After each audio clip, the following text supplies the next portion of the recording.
Welcome to new TV Telugu. ఏపీలో అధికార కూటమి విపక్ష వైసీపీ మధ్య రాజకీయ మాటల యుద్ధం పతాక స్థాయికి చేరుతోంది. ఇందులో భాగంగా వాస్తవాలను సైతం పక్కన పెట్టి నేతలు ప్రత్యర్థులపై రాజకీయ విమర్శలు చేస్తున్నారు. ఇదే క్రమంలో సీఎం చంద్రబాబు తాజాగా మాజీ సీఎం వైఎస్ జగన్ హెలీప్యాడ్ కోసం తాడేపల్లిలోని తన ఇంటి పక్కన రైతుల భూమి లాక్కున్నారంటూ చేసిన విమర్శలు సంచలనం రేపాయి.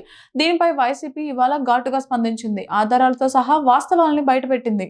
వైఎస్ఆర్సీపీ ప్రభుత్వ హయాంలో తాడేపల్లిలో హెలీప్యాడ్ కోసం రైతు భూమిని బలవంతంగా లాక్కున్నారంటూ సీఎం చంద్రబాబు చేస్తున్న ఆరోపణలో వాస్తవం లేదని YCP Mangalagiri in charge Dontireddy Vemareddy fire అయ్యారు. దశాబ్దాలుగా రైల్వే ఆధీనంలో ఉన్న ఆ భూమిని ఏ రైతు సాగు చేసినా ఆధారాలు లేవని స్పష్టం చేశారు. ప్రజలకిచ్చిన హామీలను అమలు చేయడంలో విఫలమైన చంద్రబాబు ప్రభుత్వ వైఫల్యాన్ని ఎత్తి చూపుతున్నందునే వైఎస్ఆర్సీపీపై బురద జల్లే కార్యక్రమం చేస్తున్నారని ఆగ్రహం వ్యక్తం చేశారు. ఇలాంటి అబద్ధాలతో ఎంతకాలం ప్రజలను మభ్యపెడతారని నిలదీశారు. తాడేపల్లిలో పుట్టి పెరిగిన వ్యక్తిగా హెలీప్యాడ్ నిర్మించిన ఆ భూమి చరిత్ర తనకు పూర్తిగా తెలుసన్నారు. హెలీప్యాడ్ ఏర్పాటు చేసిన స్థలం మొదట రైల్వే సంస్థకు చెందినదని, ఆ తర్వాత దానిని ఈఐడి ప్యారీ లిమిటెడ్ అనే ఎరువుల కంపెనీకి లీజుకు ఇచ్చారని తెలిపారు. ఆ కంపెనీ మూతపడ్డాక ఆ స్థలాన్ని వేలంలో వేరొకరు పాడుకున్నారన్నారు.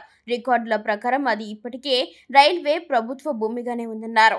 అక్కడ ఎప్పుడూ వ్యవసాయం జరగలేదని, రైతులు సాగు చేయలేదని తేల్చి చెప్పారు. సర్వే నెంబర్ 223-226-C2లలోని 10.04 ఎకరాల స్థలం 2015లోనే కలెక్టర్ ఆధీనంలో ఉన్నట్లు రికార్డులు చెబుతున్నాయని, 2015లో ఆర్సీ నెంబర్ 22-7 ప్రకారం ఈ భూమి ప్రభుత్వ ఆధీనంలోకి వచ్చిందని తెలిపారు. వైసీపీ అధికారంలోకి రాకముందే అది ప్రభుత్వ భూమిగా ఉన్నప్పుడు తాము రైతును మోసం చేశామని చెప్పడం సిగ్గుచేటన్నారు. నిబంధనల ప్రకారమే అప్పుడు హెలీప్యాడ్ ఏర్పాటు చేసినట్లు తెలిపారు.